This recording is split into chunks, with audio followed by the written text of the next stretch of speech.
திருச்சிற்றம்பலம்.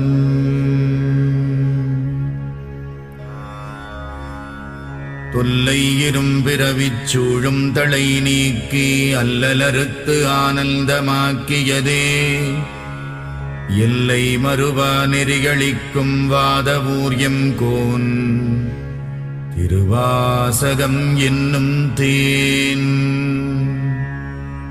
நமச்சிவாய வாழ்க, நாதந்தாள் வாழ்க, இமைப்பொழுதும் என் நெஞ்சில் நீங்காதான் தாழ்வாழ்க. கோகழியாண்ட குருமணி தந்தாள் வாழ்க, ஆகமம் ஆகி நின்று அன்னிப்பான் தாழ்வாழ்க.